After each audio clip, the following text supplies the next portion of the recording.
नमस्कार दोस्तों, कैसे हैं आप सब। उम्मीद करता हूँ सब खुश होंगे और अच्छे से अपनी लाइफ को एंजॉय कर रहे होंगे।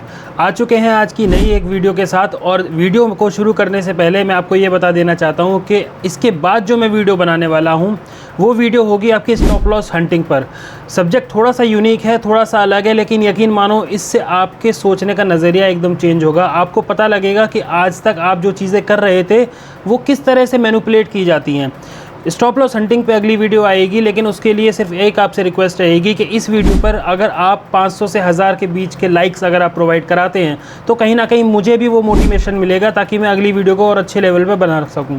तो चलिए बिना देर करे वीडियो स्टार्ट करते हैं। जो लोग इस चैनल पर नए हैं चैनल को प्लीज़ सब्सक्राइब कर लीजिएगा, और जो लोग टेलीग्राम पर ज्वाइन होना चाहते हैं मैंने उसका लिंक कमेंट बॉक्स में डाल दिया है। टेलीग्राम को आप वहाँ से जाकर चैनल को ज्वाइन कर सकते हैं। अब समझते हैं कि आज की वीडियो में हम जो बात करेंगे वो करेंगे कि आपकी स्ट्रैटेजी आखिर वर्क क्यों नहीं करती है। तो बहुत से लोगों के मेरे पास देखो मैसेज आए थे, जिसमें से मैंने ये चीज़ पिक करी थी कि कई लोगों का सेम क्वेश्चन था कि सर हमारी स्ट्रैटेजी वर्क नहीं करती, हमारी स्ट्रैटेजी वर्क नहीं करती। चल रहा है, सब कुछ ठीक चल रहा है, लेकिन वो कॉन्फिडेंस नहीं आ पाता हमें कि हमारी स्ट्रेटजी उस लेवल पे काम कर रही है।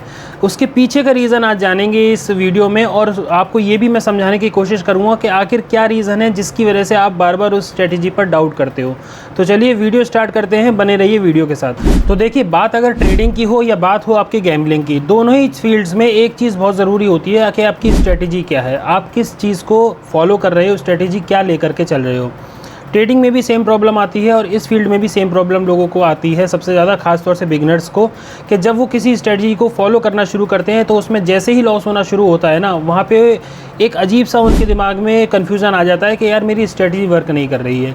इस वजह से चल के फिर वो एक दूसरी स्ट्रेटजी को पकड़ते हैं, फिर दूसरे के बाद तीसरी स्ट्रेटजी पे जाते हैं, और ऐसे ही चेंज करते करते टाइम भी निकल जाता है। और इन द मीन टाइम आप खुद इस चीज़ को ऑब्जर्व करना कि कई बार बड़े बड़े लॉसेस भी आप ले जा सकते हो।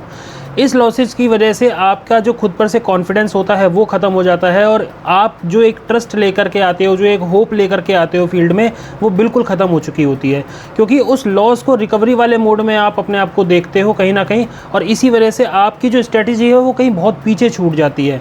तो सबसे पहले हमें इस प्रॉब्लम का रूट कॉज समझना ज़रूरी है कि आखिर ऐसा होता क्यों है। देखो, सबसे पहले ये चीज़ आप ध्यान रखो कि आप कभी भी अगर किसी भी गेम में प्ले कर रहे हो तो हर गेम में एक पैटर्न बनता है, हर गेम में एक ट्रेंड को फॉलो किया जाता है। जिस तरह से ट्रेडिंग में पैटर्न्स बनते हैं, ट्रेंड चलता है, उसी तरह से हम गैम्बलिंग में भी इस चीज़ को अगर ध्यान से देखेंगे, समझने की कोशिश करेंगे तो ऐसा ही सिमिलर कुछ ना कुछ वहाँ पे भी बनता हुआ दिखता है। हम लोग अगर ट्रेडिंग में, आपने देखा होगा 3 तरह का मार्केट चलता है, अप ट्रेंड होता है, डाउन ट्रेंड होता है और साइडवेज होता है। तो जो साइडवेज मार्केट होता है ना, उसमें रिटेलर्स को बुलाया जाता है, लालच दिया जाता है कि वो ज़्यादा से ज़्यादा अपनी पोजीशन बिल्ड करें। सेम चीज़ आप गैम्बलिंग में देखना कि जब कोई भी ट्रेंड ऐसा नहीं चल रहा होता है ना, वहाँ पे आपकी उल्टी सीधी बेट आप ले रहे होते हो, क्योंकि हर बेट लेने की आदत होती है। आप हर बेट लगा रहे होते हो और वहाँ पे जो ऑपरेटर होता है वो बार बार आपको कभी एक बेट आपकी पास करा देता है, 2 बेट हार जाते हो, फिर 1-2 पास करा देता है। वो आपको वो लालच इमेजिन करा रहा होता है कि आप बड़ी बैट जीत सकते हो, क्योंकि वहाँ पर उसे पता होता है कि वो किस तरह से बैट ले रहा है, उसका कैपिटल क्या है, वो सारी चीज़ें पता होती हैं।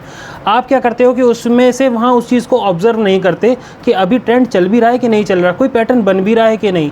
ज़बरदस्ती किसी पैटर्न को मत ढूंढो कभी भी आप अगर गेम में हो तो। मैं आप सभी से ये चीज़ कहना चाहता हूँ, बहुत लोग ये गलती करते हैं कि ज़बरदस्ती कोई ना कोई पैटर्न अपने मन से बना के उसमें देखते हैं कि हाँ यार ये वाला पैटर्न बन रहा है, ये वाली बैट लेता हूँ।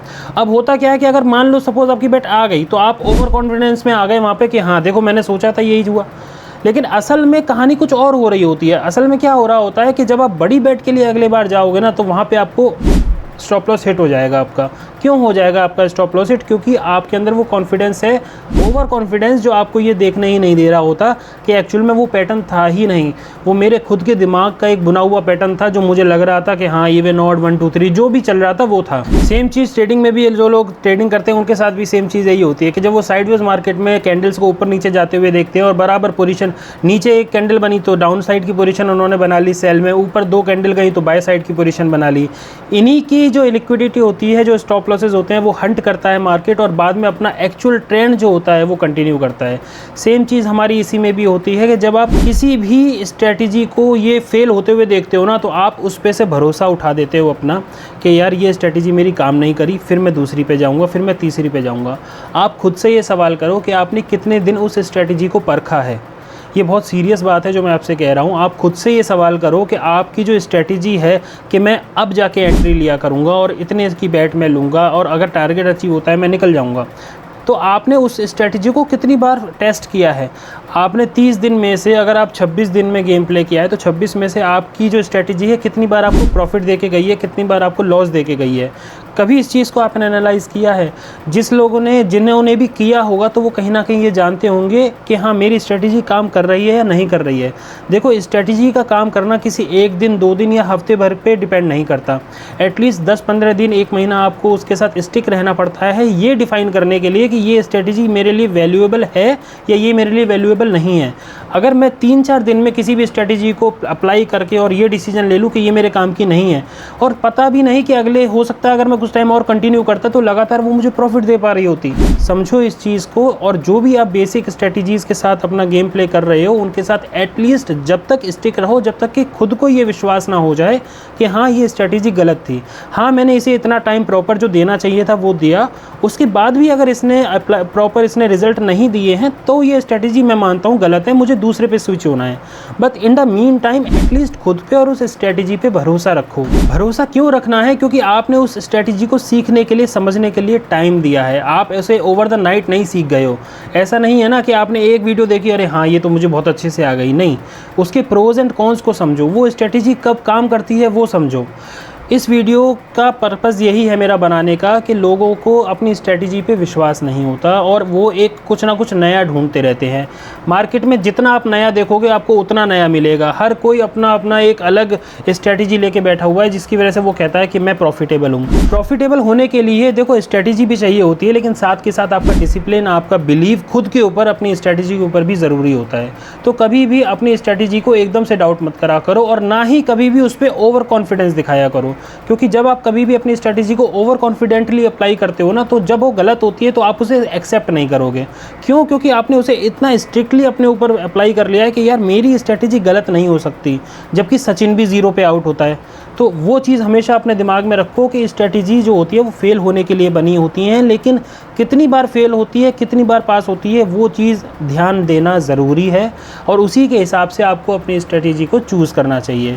उम्मीद करता हूँ ये इस वीडियो के थ्रू मैं जो आपको समझाना चाह रहा हूँ ये आपके समझ में आ रही होंगी बातें। स्ट्रेटजी के साथ साथ अपने डिसिप्लिन को ज़रूर फॉलो करा करो। रूल्स क्लियर रखो कि मुझे कितने दिन कब प्ले करना है, कितने अमाउंट से प्ले करना है, टारगेट मेरा कितने % का होना चाहिए, स्टॉप लॉस मेरा कितने % का होना चाहिए। और अगर इन दोनों में से कोई भी चीज़ मेरे पास आ जाती है तो मुझे निकलने के लिए ज़्यादा सोचना नहीं पड़े।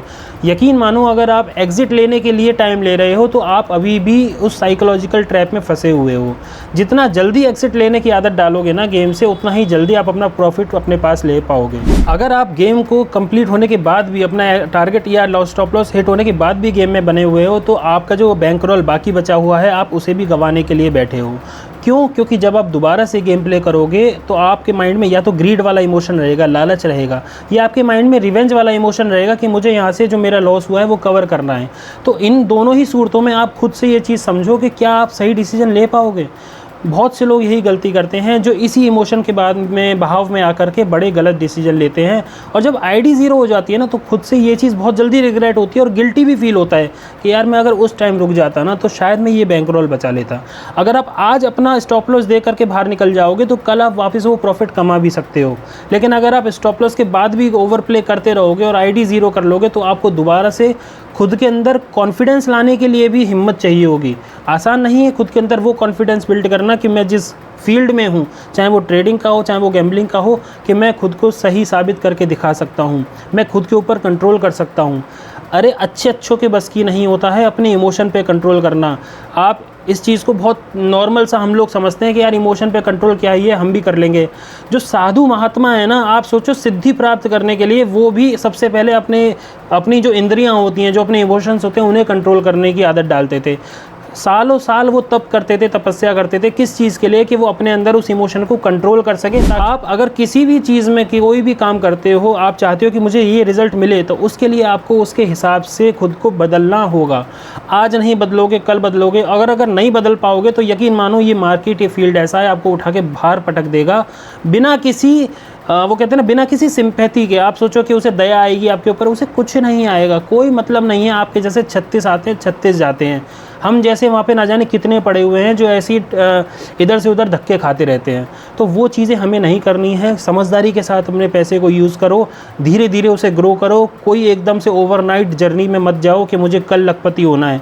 सिर्फ साइड इनकम को जनरेट करने के लिए सोचो। अगर आप ट्रेडिंग भी कर रहे हो तो मेरी सैलरी एक तरफ है, मुझे हर डेली का 500 1000 रुपये मुझे मिल जाए, 2000 रुपये मिल जाए, मेरे लिए इनफ है। मैं उससे एटलीस्ट थोड़ा सहारा दे दूँगा।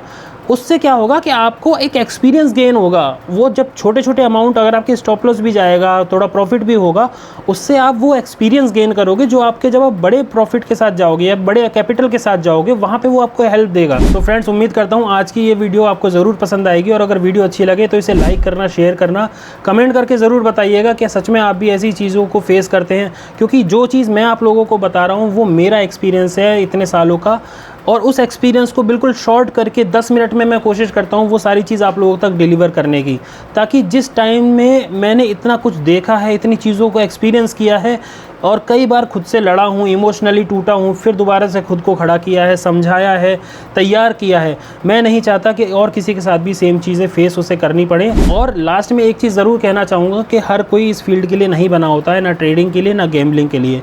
अगर आप सच में इस चीज़ को करना चाहते हो तो डिसिप्लिन सबसे पहले अप्लाई अपने अंदर करो, और अगर नहीं हो पा रहा है तो stay away from it, because इसमें कोई भी तरह की सिंपैथी मार्केट आपसे नहीं दिखाएगा। तो दोस्तों, मिलते हैं ऐसी अच्छी इन्फॉर्मेटिव वीडियो के साथ। तब तक के लिए टेक केयर, अपना ध्यान रखिएगा, अपनी फैमिली का ध्यान रखिएगा। Bye bye.